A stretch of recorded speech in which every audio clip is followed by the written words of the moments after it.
我这一生都在推崇逆向思维。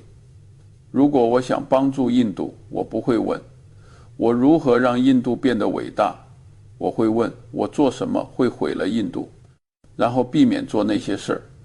同样的道理，如果你们想在财务上获得成功，不要问我怎样才能快速致富，去问做什么事情能保证让我一辈子陷入焦虑、贫困和绝望。答案显而易见，甚至简单的让人发笑。背上一身你根本还不起的债，加上一点点对自己智商的盲目自信，然后用借来的钱去充满随机性的市场里下注，这就构成了我所说的毁灭配方。我从未见过一个宣告破产的人不是因为拖欠了别人的钱，这绝非巧合，这是自然法则。我所认识的最具智慧的投资者，包括沃伦·巴菲特，他们之所以能安然入睡，能在金融海啸中屹立不倒，不是因为他们持有了多么神奇的股票，而是因为没有任何人能占有他们。请记住这句话，你背负着非理性的债务，就不可能去构筑理性的财富。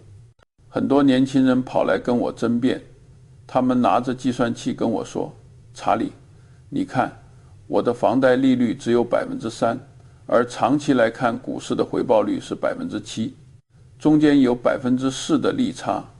如果我不利用这个利差，我岂不是在浪费机会？听，多么诱人的逻辑，但这正是大多数聪明人跌落悬崖的地方。他们混淆了可能性与确定性。那个 7% 的回报是预期的，是概率性的。它可能在明天因为战争、瘟疫或仅仅是市场的情绪波动而消失，甚至变成负 40%。但是那个 3% 的债务成本，它是确定的，它是冷酷无情的，它拥有完美的纪律性。不论你是否失业，不论市场是否崩盘，也不论你是否生病躺在医院，债务永远要求兑付。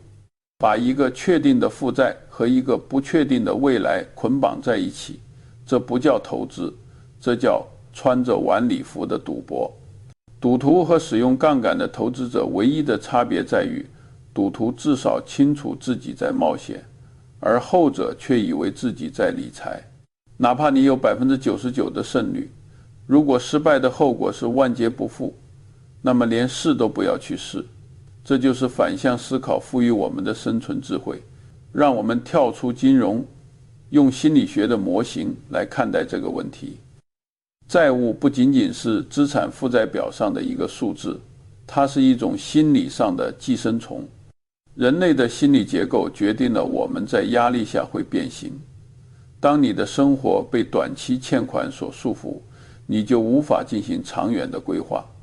你有没有试过在一个极其嘈杂、充满威胁的环境下解一道复杂的微积分题？不可能做到的。债务就是那个嘈杂的环境。当你的下一笔收入已经被他人预定时，你也就无从谈论自由。债务会重塑你的神经回路，逼迫你只能做出短期的决策。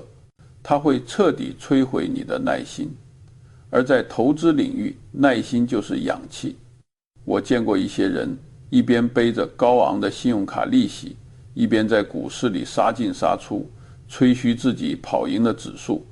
那种滑稽的场面，就像是一个口袋里塞满了沉重石块的人，在泳池里炫耀自己游得比别人快。也许在前50米，你确实游得很快，你甚至觉得自己是个游泳天才，但物理学定律不会放过你，重力终将把你拉入水底。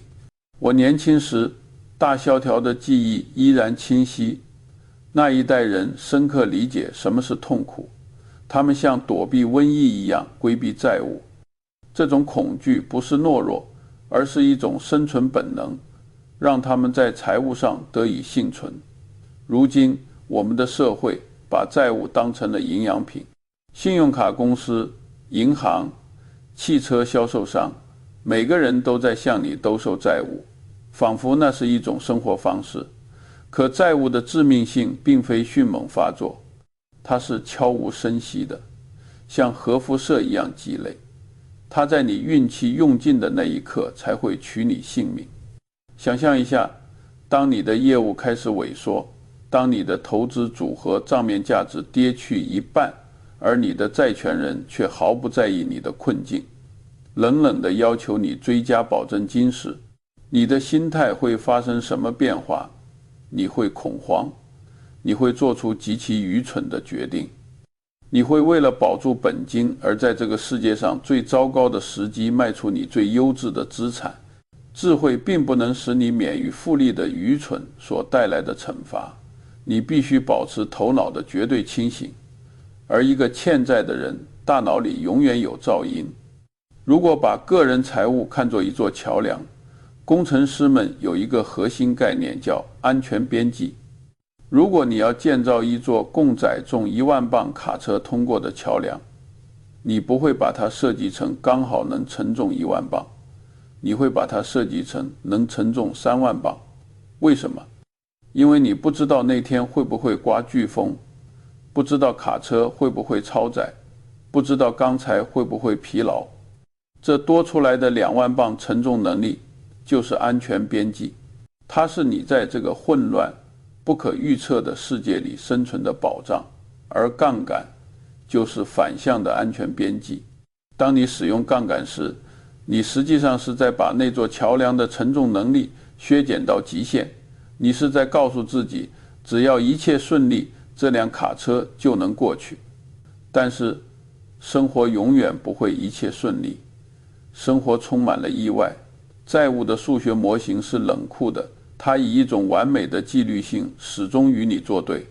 复利无论是帮助你还是毁灭你，它从不打烊。我常说，复利的第一守则就是，除非万不得已，永远不要打断它。而债务就是那个最强大的打断者，它是一把悬在你头顶的达摩克利斯之剑，随时准备切断你的复利曲线。人们问我，查理，如果我能通过借贷获得更高的收益呢？我会告诉他，好吧，天才。如果收益消失了呢？如果你的投资暴跌40%呢？如果你下个月失去了工作呢？债务可不会关心你的市场预测。有趣的是，人们总是喜欢把事情搞复杂，他们建立复杂的模型，画出漂亮的图表，试图证明在这个特定的利率环境下，借钱是理性的。你根本不需要复杂的电子表格来告诉你什么是正确的，你只需要基本的常识。如果你负债，就还清它；如果你自由，就保持自由。自由所带来的复利，其效果胜过我所持有过的任何一只股票。归根结底，财富的衡量标准不是你赚取了多少，而是你亏欠了多么少。因为当你一无所欠时，你所赚到的每一分钱才完完全全属于你。当你能掌控自己的时间、决策和内心的安宁，那才是真正的富足。所以在你追逐下一个投资热点之前，先扪心自问，你是在构筑自己的自由，还是仅仅在装饰自己的牢笼？人们总说金钱是情绪化的，不，金钱是算术，而算术根本不在乎你的情绪、你的乐观主义，或者你那些听起来很漂亮的投资理论。让我们谈谈最简单的数学，那种你用手机自带的计算器就能算出来的数学。如果你欠了1万美元，利息是15%，那这就是每年1500美元的净损失。这不是可能的亏损，是确定的亏损。你无法通过分散投资来规避它，也无法通过对冲来抵消它。它是一个保证的负回报。现在请你告诉我，你能在股票市场里找到一个保证15%正收益且毫无风险的投资吗？你找不到，至少在合法的途径里，你绝对找不到。这就是债务残酷的美感，它是确定的。而确定性，当它站在你的对立面时，就是金融世界里最可怕的东西。我见过成千上万的人痴迷于优化他们的投资组合配置，却完全忽略了债务利息正一点一滴地吞噬他们。他们会热烈讨论是该多买5%的苹果公司股票，还是少配一点特斯拉。而与此同时，他们的信用卡利息却以比这些公司增长快得多的速度在滚动。这不是投资，这叫智力戏剧。看起来很聪明，实际上愚蠢至极。你不可能通过给一艘漏水的船安装更强劲的引擎来修复它，你必须先堵上那个洞。债务就是那个洞。在还没堵上洞之前就谈投资，无异于开足马力更快地撞向冰山。人们会反驳说，但是查理，市场的平均年回报是10%。没错，是在长期，并且是在你有足够强大的心理去承受50%的剧烈回撤的前提下。可大多数人没有那种心脏，他们只是有心跳而已。当市场下行时，他们的信心也随之崩溃。与此同时，他们的债务利息仍然像节拍器一样在复利增长着，稳定而无情，完全不受市场情绪的影响。数学才不在乎标普500指数多久才能反弹，你的贷款机构只关心下个月的还款日。当你背负债务时，你就在和两种复利赛跑，利息的复利与智慧的复利。大多数人会输，是因为他们低估了愚蠢复利的速度。当计时器在耳边滴答作响时，你无法进行清晰的思考。债务会先麻痹你的大脑，然后再掏空你的钱包。于是你开始仓促的决策，而不是基于理性判断。你会过早的卖出，太晚的恐慌，甚至开始祈求奇迹的发生。那不是理性的投资，那是带着电子表格的求生式赌博。我常说，如果你连一点小的不幸都无法承受，那你也不配得到好运。但当你带着杠杆时，哪怕只是一点点的不幸，都能让你万劫不复。这就是为什么我见过更多的人被债务毁掉，而不是被糟糕的股票毁掉。坏股票教会你谦逊，而债务教会你绝望。如果你背负着高利息债务，你就该把它当作一栋着火的房子。你不会站在那里分析它的建筑结构，你不会在那儿思考这火会不会自己灭，你会立刻逃出去。你会还清那些债务，即使这意味着要推迟你那些宏伟的投资蓝图。我曾经告诉一个学生，你现在一边欠着信用卡债，一边问我该不该投资，那就像问我口渴时该喝水还是喝汽油。答案显而易见，只是让人感到不舒服，而人们恰恰讨厌这种不舒服的真相。事实是，还债是你能找到的最好的无风险回报。是的，它很乏味，但保持偿付能力本身就是乏味的。每个人都渴望刺激，直到刺激带来了追加保证金的电话。到那个时候，他们才发现无聊的价值其实被严重低估了。我所认识的最优秀的投资者，包括巴菲特，我们从未把债务当作杠杆工具，而是把它视为一种病毒。你要么在早期就遏制它，要么它就扩散到足以杀死你。所以当你问我该投资还是先还债，我的答案是，没有债务的人能等待机会，而背负债务的人只能祈求机会。而市场从不奖励祈求者。当你欠钱时，你就无法清晰地思考，无论你有多么聪明都没有用。债务会重新连接你的大脑回路。我看过许多天才因为不断计算自己欠了多少而失去了思考自己拥有什么的能力。当你负债，你的世界会缩小，每一个决策都变得充满防御性。你不再着眼于机会，而只专注于生存。那不是自由，那是带着纵轴和横轴的奴役。人们喜欢说债务是一种工具，没错，正如电锯也是一种工具，在熟练的专家手里，它很有用；在粗心大意的人手里，它却致命。而在财务这件事上，大多数人都是粗心大意的。他们贷款买车是为了让邻居羡慕，而邻居根本就没在看。他们为了面子去买负担不起的房子，然后自我安慰说那是投资。他们把负债当成日常，因为周围人都是这么做的。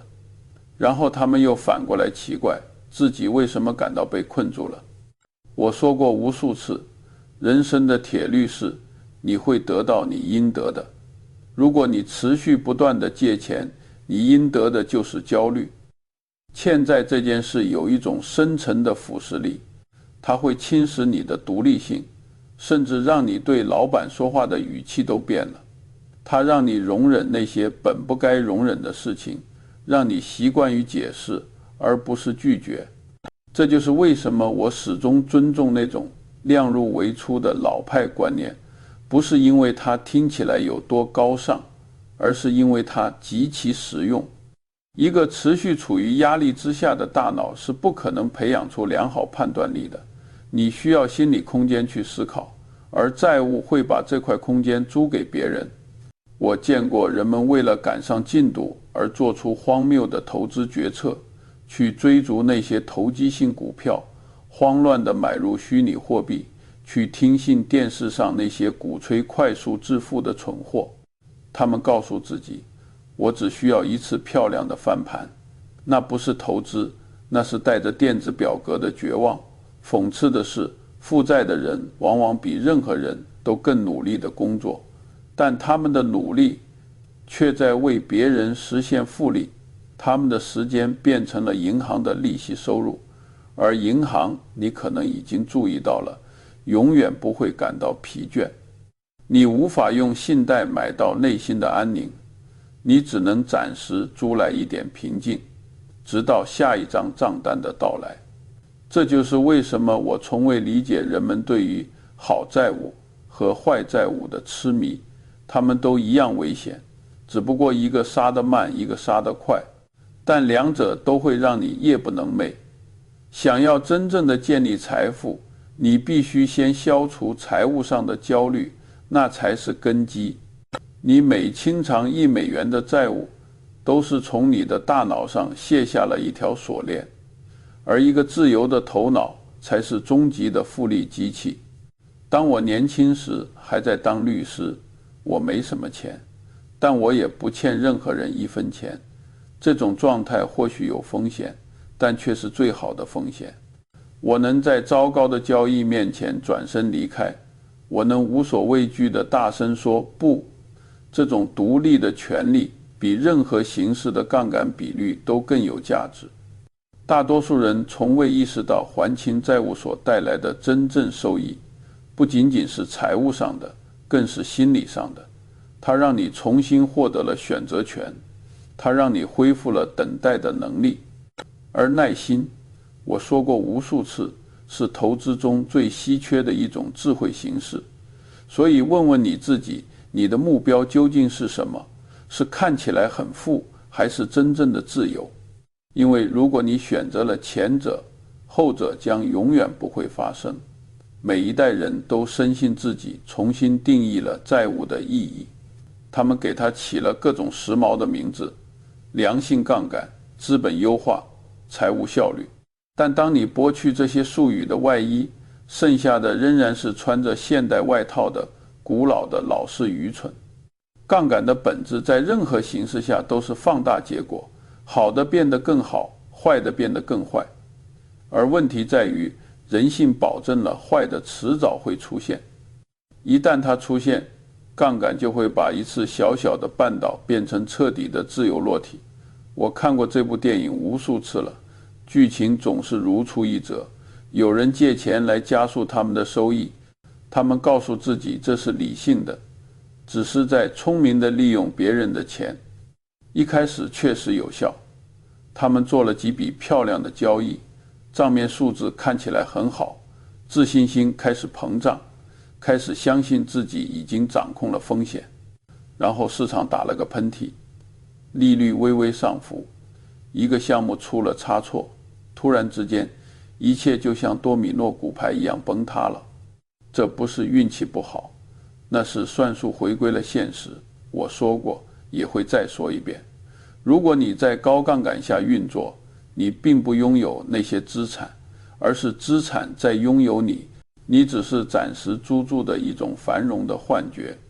在上世纪70年代，巴菲特和我亲眼目睹了许多天才用借来的钱把自己榨得粉碎，他们的生意再优秀也无济于事，只要经历几个糟糕的季度，债主就会上门。资本主义的墓地里埋满了那些优化资产负债表的天才。直到今天，我仍然看到人们在为低利率找借口，说现在杠杆的成本很低，那就像在说这一轮俄罗斯轮盘的概率看起来不错，所以值得玩一把。可最终弹仓总会转到有子弹的那一格，而真正的悲剧是，杠杆不仅摧毁投资组合，它还摧毁人的品格。当几个糟糕的星期就能让你破产时，你是不可能保持冷静的。当短期的波动就能杀死你时，你根本无法思考长期。一旦恐惧进入了你的心智，理性就会立刻离场。这就是为什么巴菲特和我在建立伯克希尔时几乎不借钱，不是因为我们不懂杠杆，而是因为我们太懂了。我们希望能在任何环境下生存，而不仅仅是在顺境中繁荣。真正的优势是，当所有人都陷入恐慌时，你还能稳稳地坐在那里。而如果银行掌控了你的神经，你就坐不住。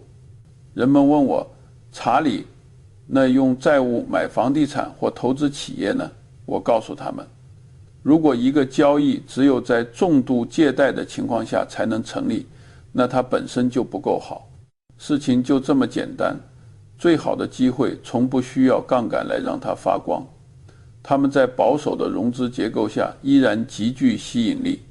只要你的投资依赖于债权人的善意，你就不再是投资者，你成了人质。我曾听一个人吹嘘他以 3% 的利率借钱，然后以 6% 的收益进行投资。我对他说，你赚了 3%， 却赌上了 100%。他不喜欢这个答案，大多数人都不喜欢，他们宁愿沉浸在令人愉悦的幻觉里，也不愿面对让人不舒服的真相。真相是，杠杆让你变得脆弱，它把暂时的挫折变成了永久的损失。它惩罚傲慢的速度远快于惩罚愚蠢的速度。它确保你终有一天会遇到那位追缴保证金的职员，金融界最冷酷无情的老师。如果你晚上睡不着觉，说明你杠杆太高了。如果市场一下跌就毁了你的全部计划，说明你杠杆太高了。如果你需要运气才能不破产，那你就不配拥有财富。我的建议是，别拿借来的火柴玩火。房子总是烧得比你想象的更快。人们以为目标是变富，其实不是。真正的目标是独立。你想要更多的钱，不是为了买更多的东西，而是为了停止做那些愚蠢的事。而没有什么比用杠杆交换自由更愚蠢的了。债务贩卖的是一种进步的幻觉，它在你耳边低语，你现在就能拥有，稍后再付钱。但稍后总会到来，而且它总是连本带息的收回，既包括财务上的利息，也包括心理上的利息。我见过人们被自己绑在讨厌的工作上，只因为他们离不开那份薪水去还贷。见过家庭几十年推迟了幸福，只因为被房贷所束缚。也见过本来判断力出色的投资者，因为背负贷款而做出了怯懦的决定。那不是财富，那是打着领带的奴役。自由不来自于拥有更多，而来自于亏欠更少。当你不欠任何人时，你才能进行清晰的思考。你能在所有人高喊是的时候坚定地说不。你能忽略大众的恐慌与喧嚣，因为你并不绝望。人们严重低估了这种力量。独立就像氧气，你只有在失去它的时候才意识到它的重要性。90年代，我见过整整一代人用房屋的抵押贷款去购买科技股，他们自以为很聪明，称之为金融工程。后来泡沫破灭了，他们才发现一个简单的真相：当追加保证金的电话打来时，你根本吃不下那些纸面利润。讽刺的是，那些拒绝使用杠杆的人，在过去的很多年里看起来无聊透顶，直到别人全军覆没的那一刻，无聊突然变成了智慧。这就是资本主义的一句话总结：你不需要比所有人更聪明，你只需要比所有人更长久地保持理智。而当你带着杠杆时，理智是不可能长久的。人们说我对避免债务过于执着，没错，我就是执着，因为我见过生活不按计划进行的样子，而生活永远不会按计划进行。你会失业，你会生病，市场会崩盘，而那些最终幸存下来的人，从来不是拥有最多资产的人，而是那些负担最小的人。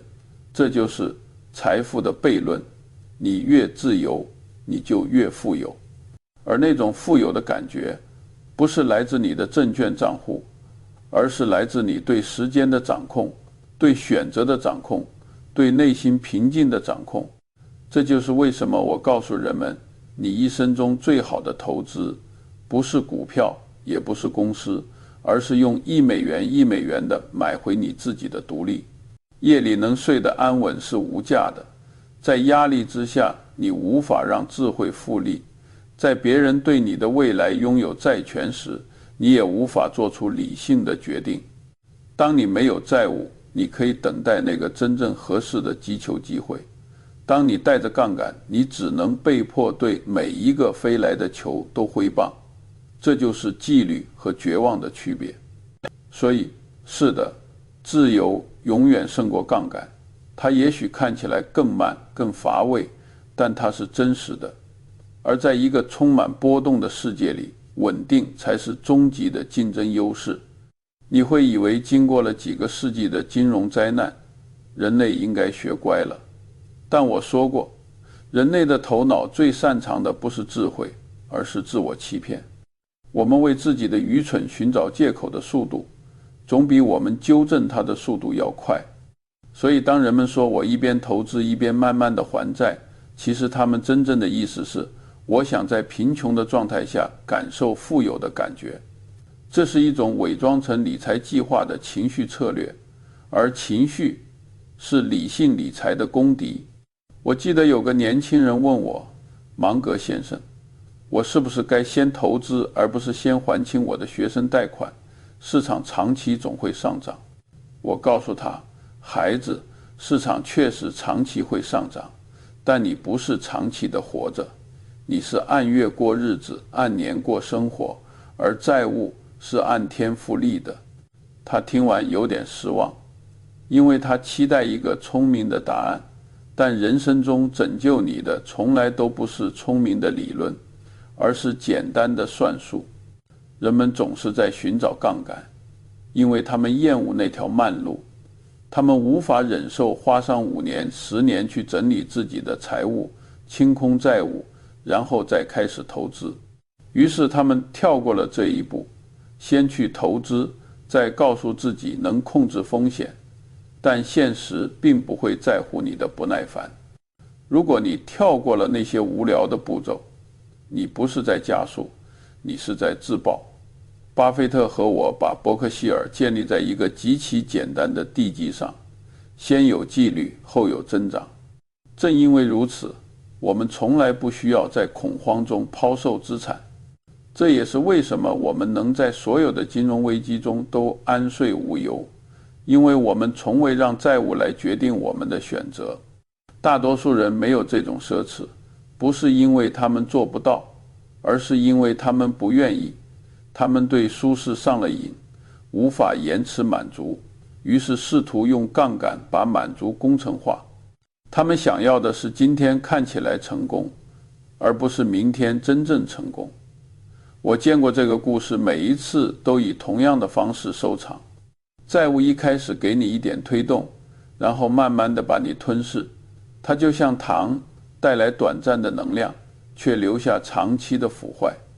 最悲哀的是，当你活在债务之下，当机会真正出现时，你对风险的耐受力会恰好消失。你看到市场崩跌，原本应该买入，你却只能恐慌，因为你需要流动性来活下去。勇敢者变得恐惧，愚蠢者变得破产。债务毁掉的不只是你的财物，它还毁掉了你的时机。它让你成了波动的奴隶，让你被迫反应而不是思考。我反复说过，世界上最好的投资者并不需要持续的刺激，他们需要的是耐力，而耐力只来自强壮。当你带着杠杆时，你是不可能强壮的。所以，是的，大多数人把顺序搞反了。他们以为投资能把他们从债务里救出来。事实上，正是避免债务，才让你有机会成为伟大的投资者。那些无聊的工作、储蓄、量入为出、削减开支，才是筑起复利地基的东西。但人们跳过了它，因为这些东西在社交媒体上不好看。他们想要快速的结果，而不是持久的结果。可世界奖励的是持久。金融的墓地里挤满了那些把速度误认为聪明的人。给你一个建议，如果你发现自己正在吹嘘如何高效地使用债务，请停下，你离学会谦逊只差一次下行周期。债务拿走的不只是你的钱，它还偷走了你的时间。而时间，我一生都在强调这一点，才是复利的原材料。你看，复利只有在你给它几十年的时间时，才会展现它的魔力。而债务会毁掉这条时间轴，它迫使你盯着下一期还款，而不是下一个10年。这是大多数人忽略的部分。他们以为债务的成本只是那个利率，不，真正的成本是分心。它偷走了你长期思维的能力，它毒害了你的耐心。而耐心是你在投资中能拥有的最有价值的品质。当你欠钱时，你的大脑会变成一台短期机器，你开始以周、以月来思考，而不是以年。你让投资难以成熟，你无法扛过下行周期。当贷款人索要现金，而市场只提供混乱时，你是不可能保持理性的。债务让人变得脆弱，而脆弱是复利的敌人。我遇到过无数本可以建立起惊人财富的人，如果他们能等得住的话，但当你加了杠杆，你就等不住。你在错误的时间，出于错误的理由，把资产卖给了错误的买家。更糟糕的是，你还把这种行为称之为纪律。那不是纪律，那是求生。巴菲特和我之所以能积累财富，是因为我们尽量避免让自己陷入必须行动的局面。我们要的是选择行动的时点，而不是被迫行动。这就是自由与奴役的区别。我曾说过，复利的第一条规矩是，不要不必要地打断它。债务是所有打断之母，它在财务上等同于每隔几个月就把植物从土里拔出来，查看它的根是否在生长。然而人们还是不断地这么干，不断地在融资、借新还旧、滚动余额。他们称之为财务管理，我称之为财务自我破坏。有一条学校从不教导的规则，你所欠的每1美元都是1美元无法为你去实现复利的资本，而你花在偿还旧错误上的每1年，都是从你未来自由里偷走的1年。如果你在25岁开始投资，并且没有任何债务，时间会成为你的盟友。如果你在35岁开始投资却被贷款所掩埋，时间就会变成你的敌人。同一个人，截然不同的结局，全都是因为杠杆。人们喜欢谈论复利的力量，却忘了它是双向的，债务也在复利，只是方向相反。那就像是拖着一个锚在跑马拉松，没有债务时，哪怕是很小的进步也会复利增长。在债务之中，即便取得了巨大的进步，也会被利息所抵消。这就是富者恒富，也是中产阶级停滞不前的原因。这是个安静的陷阱，它不是像危机那样突然爆炸，而是像铁锈一样慢慢侵蚀。一次逾期，一次再融资，一次临时借款，突然之间你就丢掉了5年的复利。力量变富不是关于智力，而是关于性格。而债务会把你提前踢出这场游戏，所以下次有人吹嘘他们聪明的加了杠杆，请记住这一点，你无法靠聪明打败复利，你只能靠一致性。债务会打断一致性，而这些打断在一生的尺度上，代价是一个又一个本可实现的财富。远离债务，留在赛场上，把重活交给时间。这就是普通人如何成为非凡投资者的方式：缓慢、安静，无需杠杆。总有人来问我，查理，我能不能一边投资一边慢慢还债？这就像一个酒鬼问我能不能一边戒酒一边只喝点啤酒。答案是，如果你想在这个残酷的金融世界里活得久一点，就别把毒药当成营养品，去买回你的独立吧，哪怕是1美元1美元的买。当你晚上能睡得安稳，当你不需要看任何人的脸色，当你能耐心等待那个千载难逢的机会，并挥出一记全垒打时，你就会明白，自由永远胜过杠杆。它也许看起来更慢、更乏味，但它是真实的。而在这个充满谎言和泡沫的世界里，真实就是终极的竞争优势。我是查理·芒格，有些话不好听，但如果你听进去了，也许能救你一命。